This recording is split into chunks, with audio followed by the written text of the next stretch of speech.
Hi, this is Jay here with Wisdom Watch Report, and today I'll be reviewing the Obris Branco.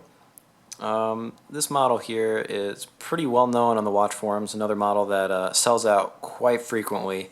Has a few different variants, most of them sell out within a couple days. So if you're interested in this model, get on it quick.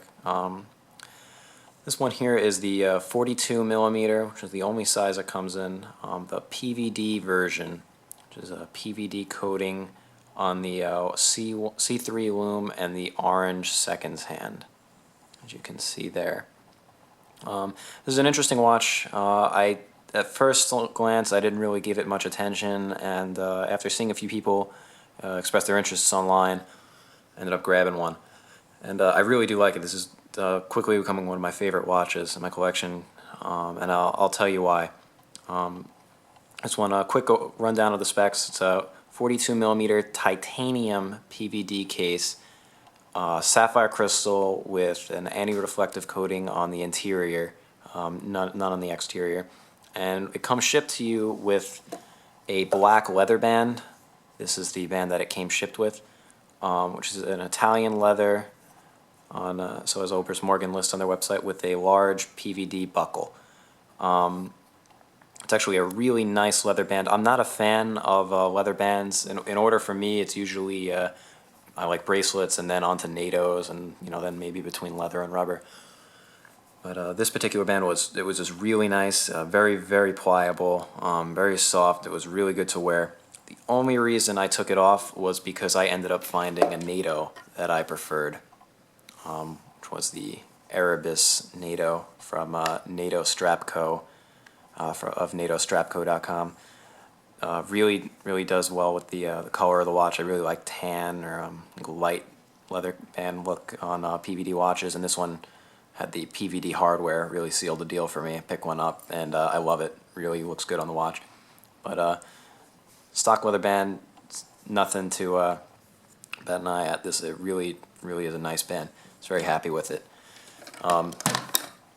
Overall, it's a 42 millimeter case. Not too big, not too small. I have kind of small wrists, so it's on the larger side for me, just because of the fact that it really has almost no bezel. It's all dial, so it wears kind of big. For most guys, though, this wouldn't really be a problem. This seems to be like the average now, or almost the minimum for most watch companies. But as you can see on my wrist, it's kind of a big watch. Goes with like the military pilot theme though, so I think it does the job pretty well. But here, as you can see, one thing to note, which is kind of interesting that you just don't see this enough in my opinion, this one has a sandwich dial, that means is that you see those two lines at 12 and then the line at 4 and 8 o'clock, as well as the rest of them, but they're just a little bit longer, those marks. But each hour actually is a hole punched into the dial.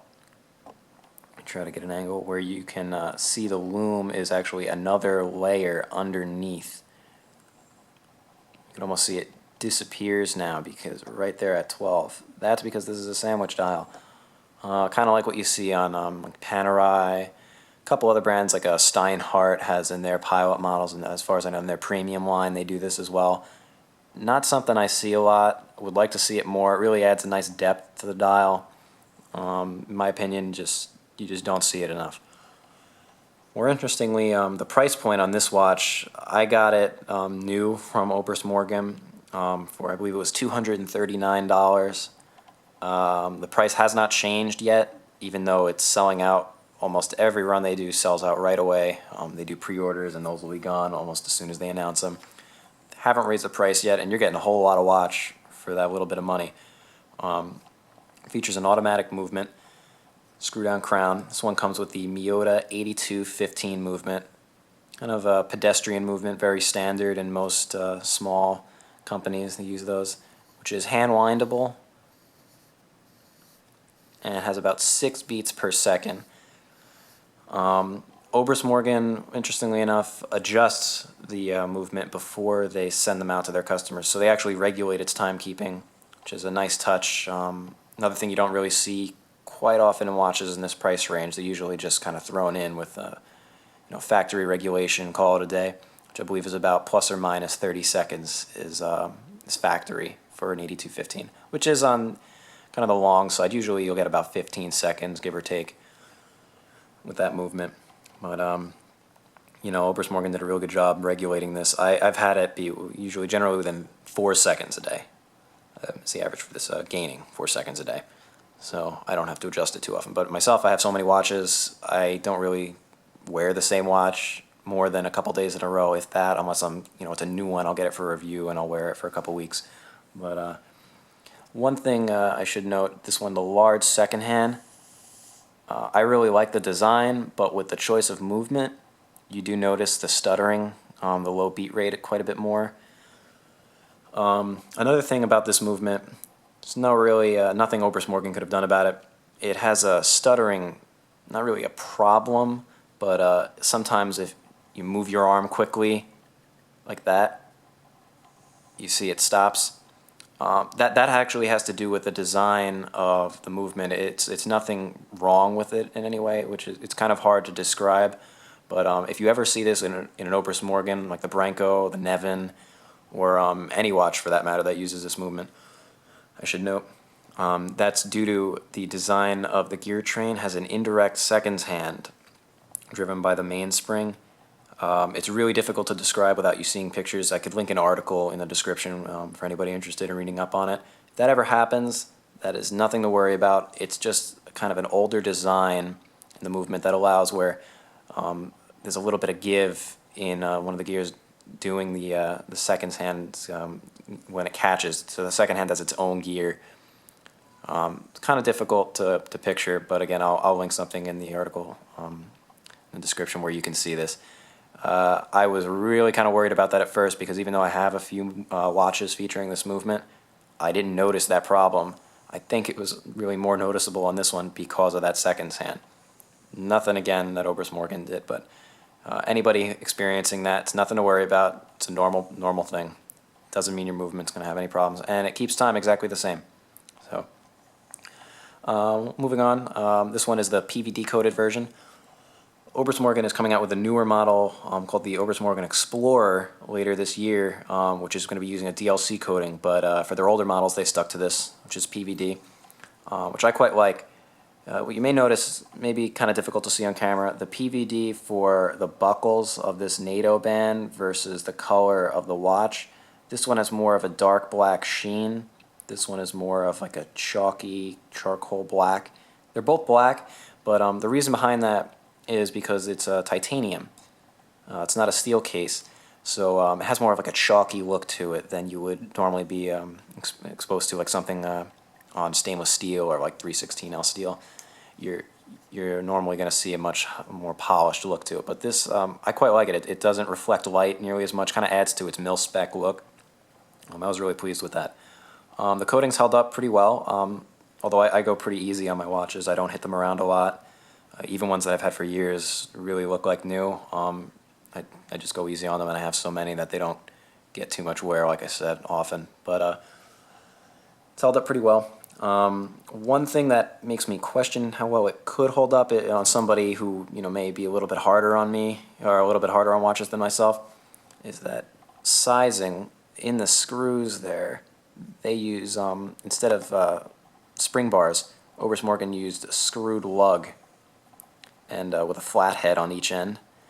And I actually have seen in other reviews online and other people posting on forums that this screw will tend to wipe off or scrape off the PVD finish, or the PVD finish comes off of that screw during sizing. Let's see a little better on that end. So okay, you put the screwdriver in, you size it, pull the screwdriver out, you look inside, you find that you may have just scraped off some of that PVD coating. I imagine it's coated the exact same way as the watch case.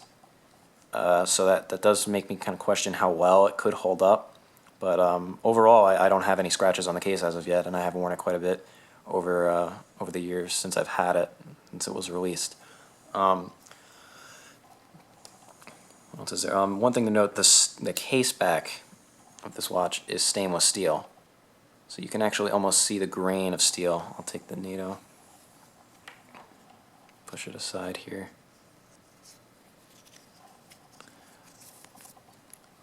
Got a etched case back,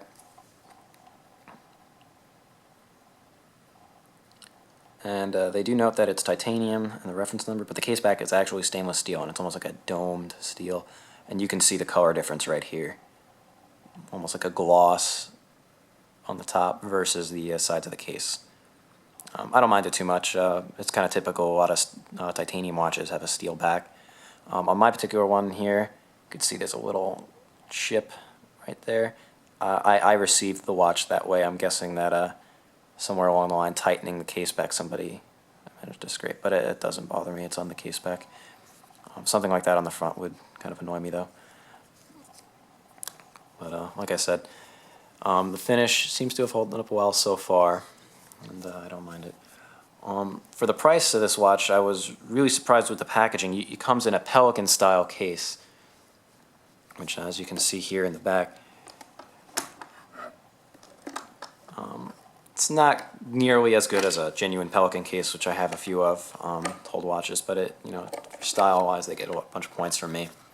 It does have the, pull, pluck away foam, where you can actually, if you really wanted to, you can reuse this case and make your own watch box out of it. But for display purposes, I kept it the same.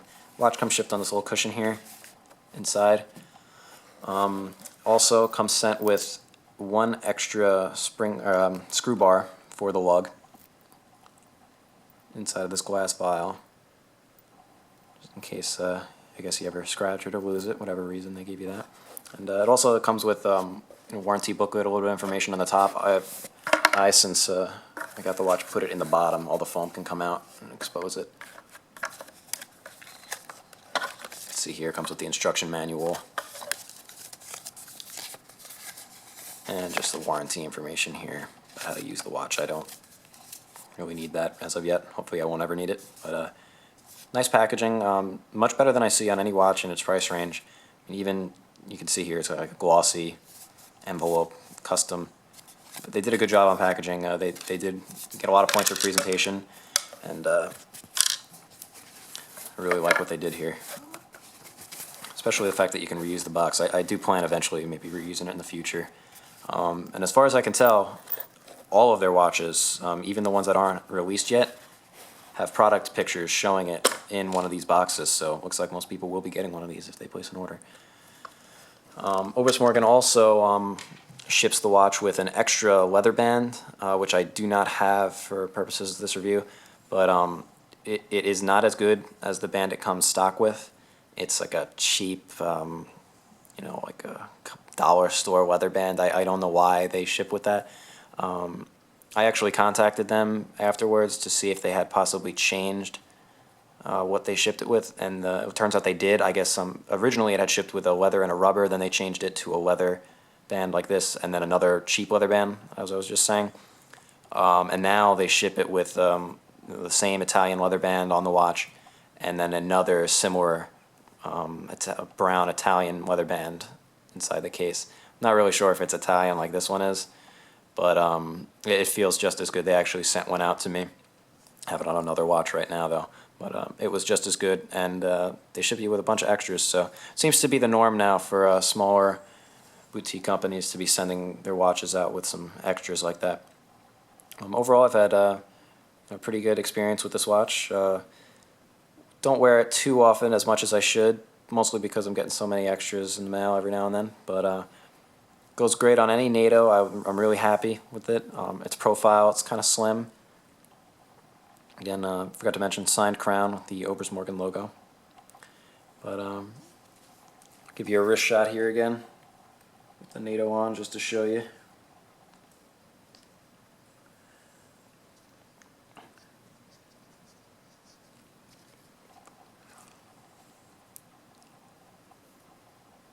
Overall, even though it does have some anti-reflective coating, I notice it does kind of glare a lot, so I'm not sure how well the coating really is on it, but it does the job. And again, this model, it's available in brushed titanium, bead blasted titanium, and the PVD titanium, with a couple different dial versions, like an all green lume, all orange, and then mine with the white and orange second hand. The second hand is not loomed, I should note. Only the hands and the indices. Overall, I would recommend this watch if anybody's interested in it. Definitely before it's possibly discontinued. I see that Obris Morgan has a habit of doing that. Definitely pick one up. I would highly recommend it, especially for the price. This is nearly unbeatable in the price range, of $239. Take a look. Thanks for watching. And if you guys have any requests for any watches you'd like me to review, chances are I probably have it. If not, I can always reach out to somebody, one of my friends online that may, see if they want to let me borrow it and do a review. Thanks for watching.